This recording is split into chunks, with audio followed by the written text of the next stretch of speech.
नमस्कार साथियों, कैसे हैं आप सभी का स्वागत है मेरे यूट्यूब चैनल मैथवाइज सानू कुमार में। मेरे प्यारे साथियों, पिछली 10 क्लास से हम परसेंटेज में पढ़ चुके हैं और आज हम पढ़ने वाले हैं क्या उसके कोई भी जैसे बेलन हो गया, शंकु हो गया, तो उसकी त्रिज्या या ऊंचाई को बढ़ाया जाएगा तो उसके क्षेत्रफल, जैसे पार्श्व पृष्ठीय क्षेत्रफल हो गया और कुल पृष्ठीय क्षेत्रफल हो गया, इनमें कितने प्रतिशत की वृद्धि हो जाती है।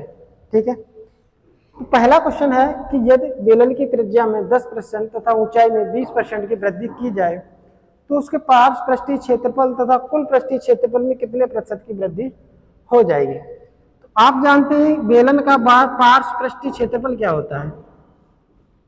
बेलन का पार्श्व पृष्ठीय क्षेत्रफल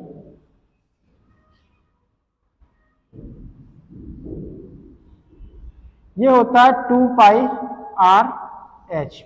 जैसे ये कोई बेलन है मेरे प्यारे दोस्तों,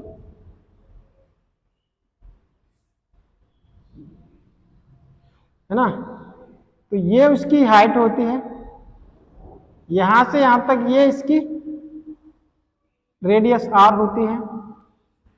तो आप देख रहे होंगे इसका जो ये कर्व सतह रहती है, इसका जो एरिया होता है वो होता है 2πr/h। अगर इसकी त्रिज्या को 10%, ऊंचाई में 20% की क्या कर दी जाए, वृद्धि कर दी जाए, तो हमको बताना है कि इसके कुल पार्श्व पृष्ठीय क्षेत्रफल में कितने प्रतिशत की वृद्धि हो जाएगी।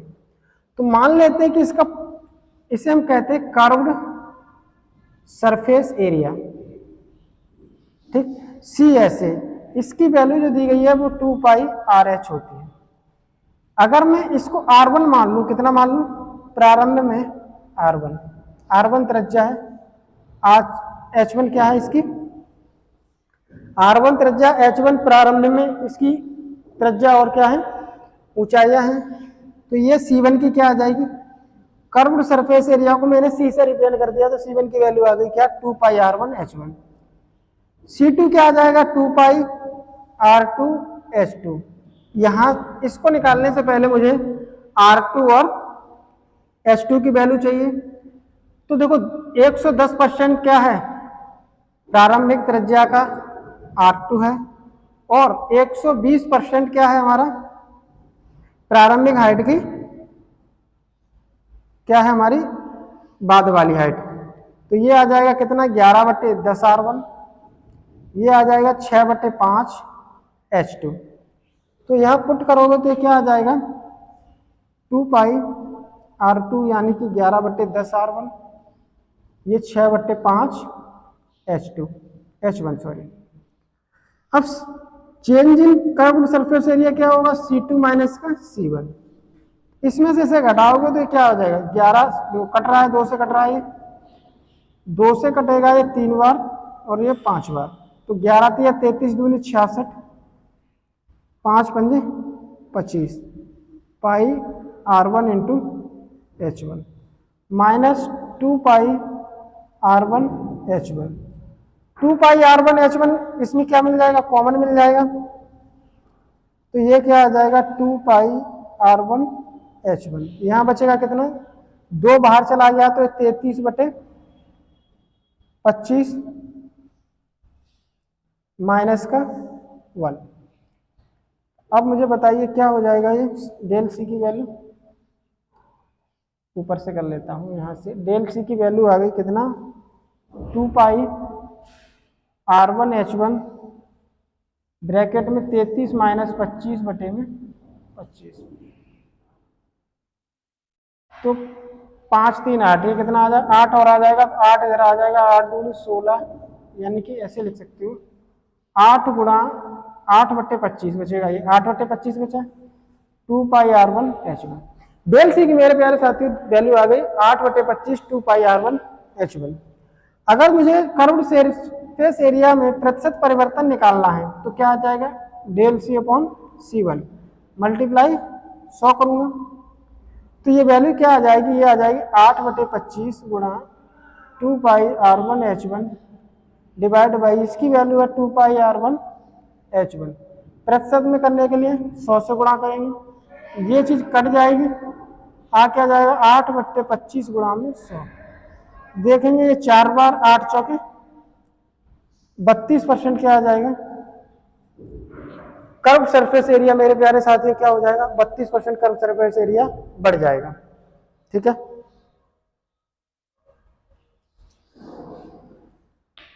ओके मेरे प्यारे साथियों,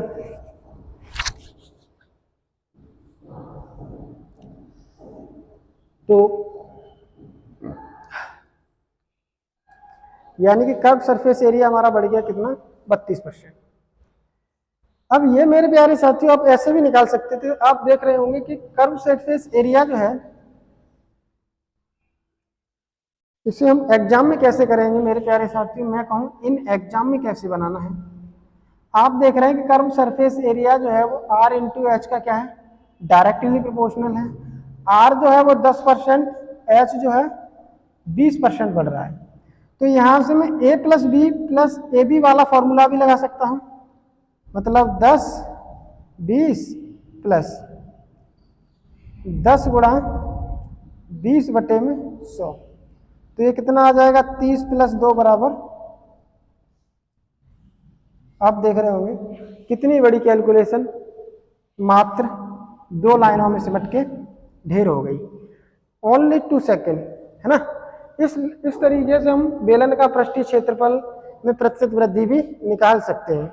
ओके मेरे प्यारे साथी, अब एक एरिया है तो इसकी यूनिट क्या होगी, मीटर स्क्वायर, यानी कि जब भी मुझे किसी का एरिया निकालना होता है तो इस फॉर्मूले की सहायता से हम प्रतिशत परिवर्तन एरिया में निकाल सकते हैं।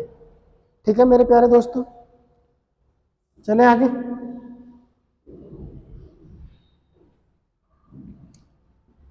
दूसरा आप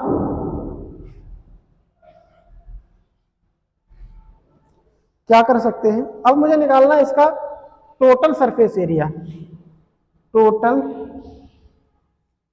सरफेस एरिया।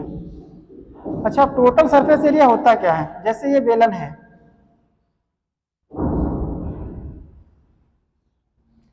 तो कर्व सरफेस एरिया मतलब जो इसकी ये वाला एरिया है, ये वाला, ये कर्व सरफेस एरिया है। लेकिन जब मैं ये वाला एरिया और जोड़ देता हूं मैं इसमें ऊपर का और नीचे का, यानी कि कितना हो जाएगा, ये वाला एरिया कितना था 2 पाई आर एच प्लस ये और ये, यानी ये पाई आर स्क्वायर प्लस ये पाई आर स्क्वायर, तो कितना आ जाएगा 2 पाई आर स्क्वायर। यहां से 2 पाई कॉमन आ जाएगा, 2 पाई आर क्या आ रहा है, कॉमन आ रहा है, ब्रैकेट में क्या बच जाएगा, एच प्लस का आर। तो किसी भी बेलन का ये क्या आता है, टोटल सरफेस एरिया आ जाता है। ठीक है मेरे दोस्तों, अब मैं कह रहा हूं कि इसमें अगर त्रिज्या को 10% और ऊंचाई को 20% बढ़ा दें तो टोटल सरफेस एरिया कितना बढ़ जाएगा, हमें यह कैलकुलेट करना है। तो आप देख रहे होंगे क्या कि 2 पाई वैल्यू तो क्या है, कांस्टेंट है, क्या है, कांस्टेंट है। सबसे पहले बेसिक से ही करता हूं मैं इसको मैं सबसे पहले बेसिक से करूंगा।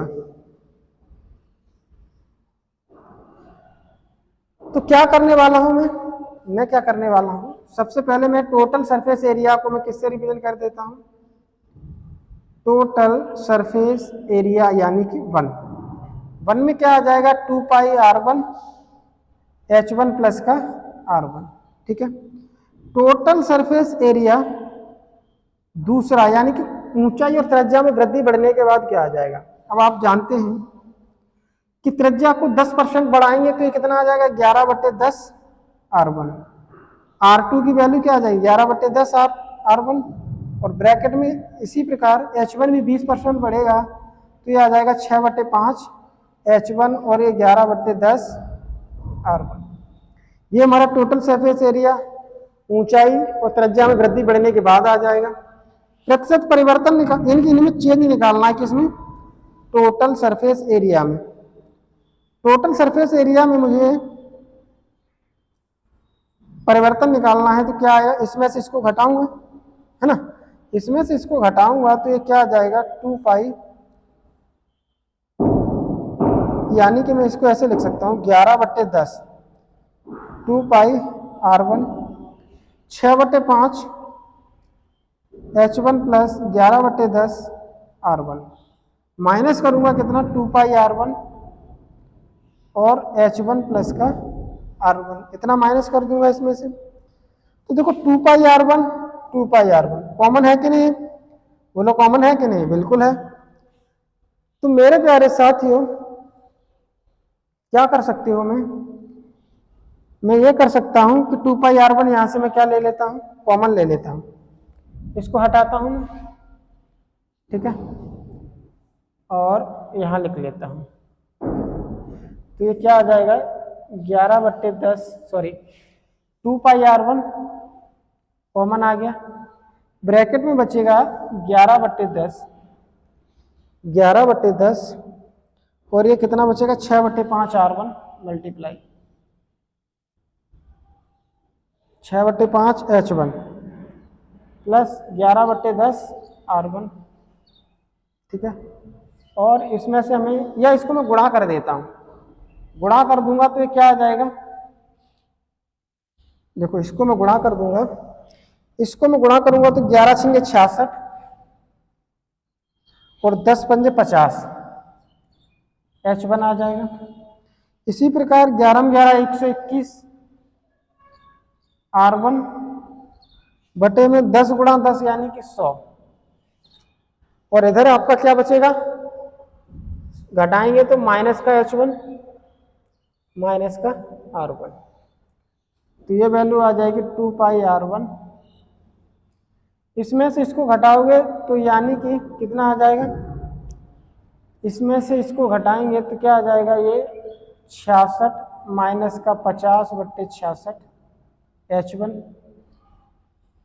ठीक है, प्लस 121 माइनस का 100 बटे में 100 R1। समझ रहे हैं ना, यहाँ से मतलब 50 कॉमन, इनके इन दो पदों में 50 कॉमन ले लिया, इन दो पदों में 100 कॉमन ले लिया, नीचे 50 आएगा, ठीक। क्या आ जाएगा 2 पाई r1, ये 66 में से 50 गया 16/50 H1, ठीक, प्लस इसमें से घटाएंगे तो 21/100 R1। यहां आप क्या कर सकते हो, यहां आप ये कर सकते हो कि इसको 2 से गुणा कर दो, 2 से गुणा करोगे तो क्या आ जाएगा, ये बन जाएगा 100, ये बन जाएगा कितना 32, ठीक है। इनके आधार क्या हो जाएंगे, समान हो जाएंगे, आधार समान हो जाएंगे तो ये आ जाएगा 32 H1 प्लस 21 R1 बटे में 100, ठीक है। इस 100 को मैं बाहर ले लेता हूं, ये टोटल सरफेस एरिया में क्या आ गया, परिवर्तन आ गया मेरे प्यारे दोस्तों, ठीक है। अब मुझे निकालना है प्रतिशत परिवर्तन, क्या निकालना है, टोटल सरफेस एरिया में प्रतिशत परिवर्तन, तो क्या होगा, यानी कि change in total surface area upon original total surface area, मतलब कि पहले वाला मल्टीप्लाई 100 करूंगा। तो मेरे प्यारे साथियों इसको मैं हटा देता हूं,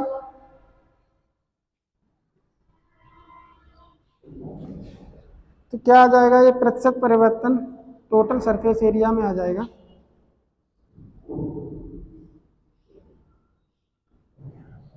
इसकी वैल्यू क्या आ जाएगी, ये आ जाएगी 2 पाई r1/100,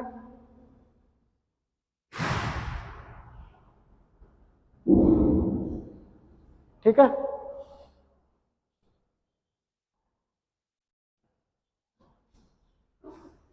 to pi r1/100 into में कितना है 32 H1 प्लस 21 R1, ठीक है, और भाग देंगे कितने से, प्रारंभ में कितना टोटल सरफेस एरिया था 2 पाई r1 ब्रैकेट में H1 प्लस का R1, ठीक। तो देखो इस और मल्टीप्लाई किससे करेंगे, 100 से करेंगे, तो ये 100 नीचे आ जाएगा इधर और ये 100 से ये कट जाएगा, इससे ये कट जाएगा, तो क्या आ जाएगा, ये 32 H1 प्लस 21 R1 बटे में H1 प्लस का R1, ओके। कितना आ गया, परसेंटेज चेंज इन टी से इतना परसेंट क्या हो जाएगा इतना परसेंट उसका तरीके से कर भी सकते हैं। मैं H1 को 100% मान लेता हूँ, R1 भी अपने आप में 100% है, तो ये 100% रख देता हूँ। परसेंटेज ही वैल्यू तो निकालनी है मुझे, तो ये कितना आ जाएगा 32 गुणा 100 प्लस ये आ जाएगा 21 गुणा 100, नीचे 100 कितना हो जाएगा 200, तो 2 जीरो से ये 2 जीरो कट गई, कितना आ गया 32 और 21 बटे 2, तो 3 2 2 5 बटे 2, यानी कि 2 से भाग दोगे तो ये 26 दूनी 52, 26 दशमलव क्या आ जाएगा 5% आ जाएगा, क्योंकि देखो हाइट अपने आप में 100% होगी, त्रिज्या भी अपने आप में 100% होगी कि नहीं होगी, तो मैं यहाँ इनकी वैल्यू पुट कर दूंगा 100%, 100%, 100%, 100%। तो आप देख रहे होंगे क्या कि इस प्रकार से हमारा जो टोटल सरफेस एरिया है वो कितना बढ़ जाएगा 26% बढ़ जाएगा। कंसेप्ट है। अब मेरे प्यारे साथियों नेक्स्ट कंसेप्ट है हमारा प्राइस गुणा कंजप्शन मल्टीपल बराबर होता है एक्सपेंडिचर। हिंदी में बोले तो मूल्य या कीमत गुणा खपत बराबर होता है खर्च। ठीक है मेरे प्यारे दोस्तों, तो मेरे प्यारे साथियों कंसेप्ट है प्राइस गुणा कंजप्शन बराबर क्या होता है एक्सपेंडिचर, या मूल्य गुणा खपत बराबर क्या होता है खर्च होता है। जैसे मैं कहूं मेरे प्यारे साथियों, आपका जो वस्तु का जो मूल्य है वो 2 किलो रुपए, यानी कि 2 रुपए प्रति किलोग्राम है। कितना है 2 रुपए प्रति किलोग्राम से कोई चीज आती है, और आपने कहा कि मुझे 5 किलो चाहिए। कितना चाहिए 5 किलो चाहिए, तो आपका खर्चा कितना हो जाएगा 1 किलो 2 की, तो 5 किलो 10 रुपए की। बात समझ पा रहे हैं मेरे प्यारे साथियों, 2 रुपए प्रति किलोग्राम से कोई चीज 5 किलो खरीदे तो कितना हो गया 10 रुपए, तो ये 2 रुपए प्रति किलोग्राम इसका मूल्य हो गया, 5 किलोग्राम इसकी खपत हो गई, और 10 रुपए इसका क्या हो गया टोटल खर्च हो गया। आप समझ गए इतनी बात? अगर इतनी बात आप समझ चुके हैं तो अब आप एक क्वेश्चन बनाइए। एक क्वेश्चन ये है कि यदि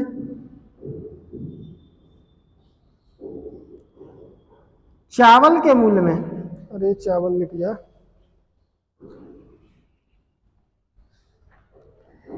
यदि चावल के मूल्य में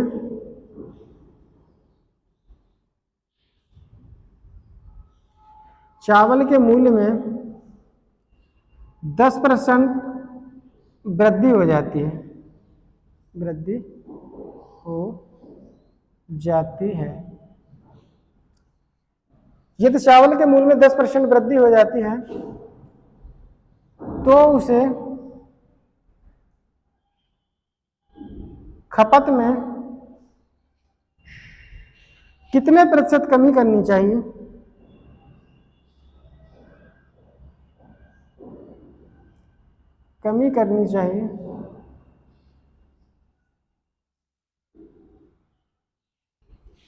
जिससे उसका कुल खर्च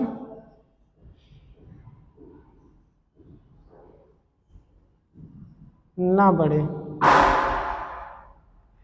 मेरे प्यारे साथी, चावल आपने देखा, आप चावल किसी भी रेट से पहले लाते थे, अब चावल महंगा हो गया, मतलब कितना 10% महंगा हो गया, तो अब आप कितना कम खरीदे जिससे आपका पहला जो खर्चा था उतना ही अब भी खर्चा हो। बात समझ पा रहे हैं? नहीं समझ पा रहे हैं तो इधर समझिए। जैसे एग्जांपल लेता हूं, मैंने कहा कि चावल मान के चलो पहले 20 रुपए किलो आते थे, 20 रुपए के 1 किलो चावल आते थे, और आप 10 किलो चावल खरीदते थे, तो 20 किलो चावल 10 के हिसाब से कितने के हो गए? आप कहेंगे सर 200 रुपए के हो गए।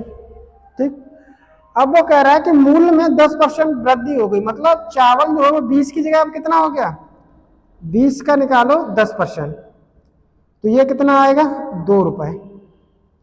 मतलब चावल 2 रुपए क्या हो गया, महंगा हो गया। तो अब चावल का जो प्राइस आएगा वो 20 और 2 यानी कि 22 रुपए प्रति किलोग्राम आ गया।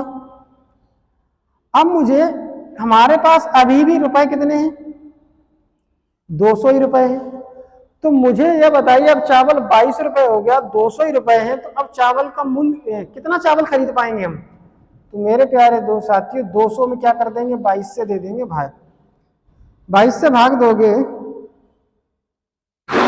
तो ये कितना आ जाएगा। एक काम करो, क्योंकि ये कट नहीं रहा है तो मैं इसको 11 किलो मान लूं क्या। जैसे 11 किलो मानूंगा तो 11 दूनी 22 ही आ जाएगा, 220 रुपए। इसी प्रकार ये भी 220 रुपए ही होगा। दोबारा से समझो, पहले चावल आप 20 रुपए प्रति किलोग्राम खरीदते थे, 11 किलो चावल खरीदते थे, 220 रुपए आप खर्च करते थे। अब चावल का मूल्य 20% बढ़ गया, मतलब 10% बढ़ गया, तो 20 का 10% कितना होता है, 2 रुपया। 2 रुपया बढ़ा के 20 बढ़ा देंगे 20 में, तो 20 से कितना हो जाएगा, ये 22 रुपए प्रति किलोग्राम हो जाएगा। अब मुझे ये बताइए कि हमें 200 रुपए पहले खर्च करता था, 220 रुपए पहले खर्च करता था, 220 रुपए अब भी खर्च कर रहा हूं, तो मुझे 22 रुपए के हिसाब से अब कितने चावल आ जाएंगे। तो आप कहेंगे ये आ जाएंगे 22 एकम 22, यानी कि 10 किलो। कितना आ गया, 10 किलो चावल आ गया। तो यहां ये क्या है मेरे प्यारे साथियों, ये है प्राइस, ये क्या है कंजप्शन, और ये क्या है एक्सपेंडिचर। ठीक है। अब मेरे प्यारे साथियों, प्राइस का रेशियो देखिए, प्राइस का रेशियो क्या आ रहा है, 20 से कितना हो जा रहा है, 22। तो रेशियो लेंगे कितना आ जाएगा, ये आ जाएगा 10 से कितना आ जाएगा, 11।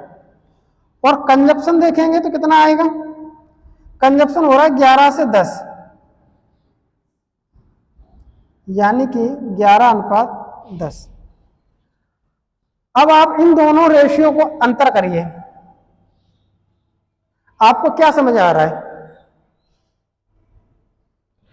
क्या आपको नहीं समझ में आ रहा है क्या, कि अगर प्राइस 10 से 11 हो गई, यदि प्राइस का रेशियो 10:11 है, तो कंजप्शन का इसका जो रेशियो उसका उल्टा रेशियो है 11:10। दोबारा देखो, प्राइस का रेशियो कितना हो रहा है, 10 से 11 है, तो कंजप्शन भी क्या हो रहा है, इसका जस्ट उल्टा 11 से 10। ऐसा क्यों हो रहा है मेरे प्यारे साथियों, ऐसा इसलिए हो रहा है क्योंकि आप खर्च को क्या रख रहे हैं, खर्च स्थिर रख रहे हैं।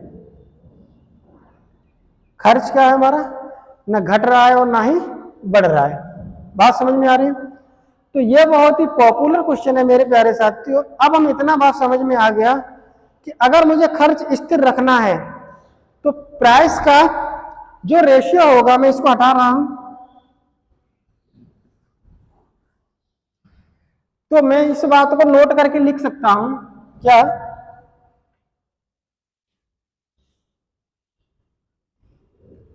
यदि खर्च अपरिवर्तित है,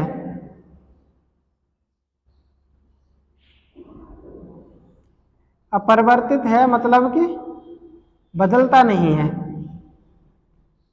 बदलता नहीं है, या खर्च घट रहा है ना बढ़ रहा है, उस केस में क्या होगा, जो अनुपात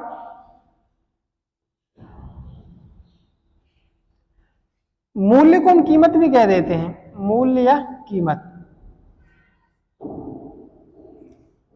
जो अनुपात मूल्य या कीमत का होता है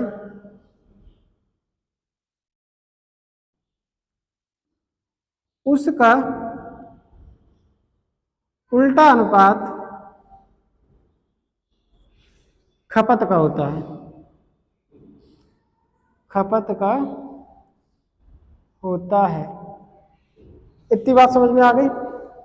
अगर इतनी बात समझ में आ गई तो इस वाले प्रश्न को देखिए, कह रहा है जिससे उसका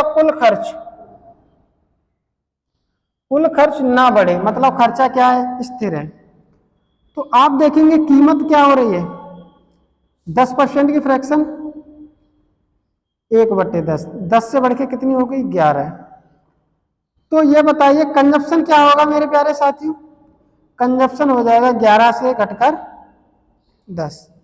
तो मुझे खपत में कितने प्रतिशत कमी हो गई, 1 यूनिट की कमी हो गई। तो कितने पे हो गई 11 पे, प्रतिशत में बनाओगे तो क्या आ जाएगा 9 सही 1/11% की क्या आ जाएगी कीमत में, सॉरी खपत में कमी आ जाएगी। मतलब पहले जो भी खर्च कर रहे थे उसका 9 सही 1/11% अब आपको कम खरीदना पड़ेगा या कम माल मिलेगा। ठीक है, चलिए आगे मेरे प्यारे साथियों। तो अगला ले लेते हैं मेरे प्यारे साथियों। क्वेश्चन है कि यदि चावल के मूल्य में 16 सही 2/3% की 16 सही 2/3% वृद्धि हो जाती है तो उसे खपत में कितने % कमी करनी चाहिए जिससे उसका कुल खर्च ना बढ़े।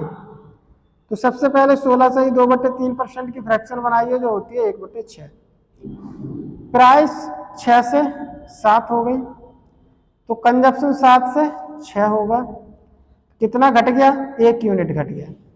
किस पे घट गया 7 पे, गुणा 100 करेंगे तो यह आ जाएगा 14 सही 2% क्या हो जाएगा खपत में कमी हो जाएगी। क्या हो जाएगी खपत में कमी हो जाएगी मेरे प्यारे दोस्तों। बात समझ रहे हैं? अगर इतनी बात आप समझ रहे हैं तो चलिए अगले क्वेश्चन की ओर। अगर मेरे प्यारे साथियों यहां यह कह देता कि यदि चावल के मूल्य में 16 सही 2/3% क्या हो जाती है कमी हो जाती है। अगर कमी होगी तो अब यहां क्या होगा उसे खपत में कितने प्रतिशत वृद्धि करनी चाहिए। भाई चीज सस्ती हो जाएगी, चीज सस्ती हो जाएगी तो उतने ही रुपए में हमें क्या लेना ले सकते हैं, ज्यादा चीज वस्तु को खरीद सकते हैं कि नहीं खरीद सकते। जैसे मान के चलो कोई चीज 10 रुपए के हिसाब से आती थी और मैं 10 किलो खरीदता था 100 रुपए में, अब वो चीज क्या हो गई सस्ती हो गई 5 रुपए के हिसाब से आने लगी। अब मैं 5 रुपए के हिसाब से आने लगी तो 5 रुपए के हिसाब से मैं कितनी खरीद लूंगा 20 किलो खरीद लूंगा। मतलब अब हम उससे ज्यादा खरीद सकते हैं। पहले चीज जो भी आ रही थी अब सस्ती हो गई तो मैं चीज क्या कर सकता हूँ ज्यादा खरीद सकता हूँ कि नहीं खरीद सकता हूँ मेरे प्यारे साथियों। तो क्या करेंगे, तो इसी क्वेश्चन में अब हमें क्या करना है। अब देखो प्राइस का रेशियो क्या हो रहा है 16 सही 2/3% कम हो रहा है। तो यानी कि पहले ये 6 था और 6 में से 1 कम हो गया तो कितना रह गया प्राइस। मतलब कोई चीज पहले 6 रुपए किलो थी अब हो गई 5 रुपए किलो। तो खपत क्या होगी इसकी जस्ट उल्टा, यानी कि पहले आप 5 किलो कोई चीज खरीदते थे अब उसमें 6 किलो खरीद लोगे, है कि नहीं। देखो 6 पंजे 30 रुपए की, 6 पंजे 30 रुपए की। पहले भी 30 रुपए खर्च कर रहे थे अब 30 रुपए खर्च कर रहे हैं। इतने रुपए प्रति किलो आ रही है ये, और अभी ये आ रही है इतने रुपए प्रति किलो। पहले आप 5 किलो खरीदते थे अब आप खरीदते हो 6 किलो। ठीक, तो कितना कम कितना ज्यादा खरीद रहे हो 1 यूनिट ज्यादा खरीद रहे हो, 1 खरीद रहे हो ज्यादा तो प्रतिशत में वृद्धि कितनी हो जाएगी 1/5 होता है 20%। तो आपकी मूल्य में जो वृद्धि हो जाएगी वो 20% की हो जाएगी। उसे मेरे प्यारे साथियों मूल्य में नहीं खपत में, मतलब उसे खपत में अब 20% की वृद्धि कर देनी चाहिए या 20% की वृद्धि हो जाएगी। समझ गए मेरे प्यारे दोस्तों।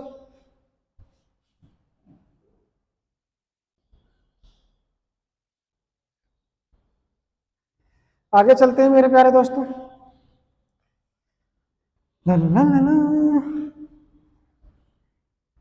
तो अगला क्वेश्चन है यदि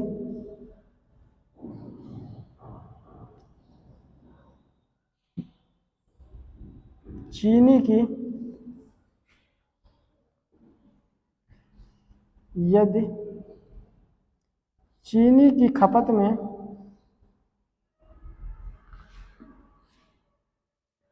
37.5% वृद्धि की जाती है,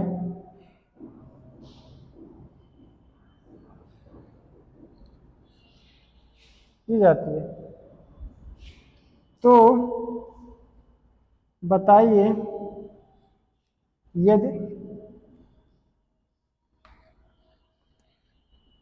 यदि खर्च स्थिर हो तो चीनी के मूल्य में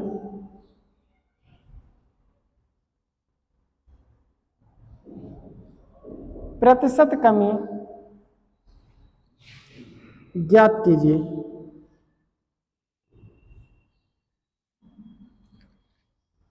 आप देख रहे हैं कि खपत कितनी बढ़ गई, 37.5%।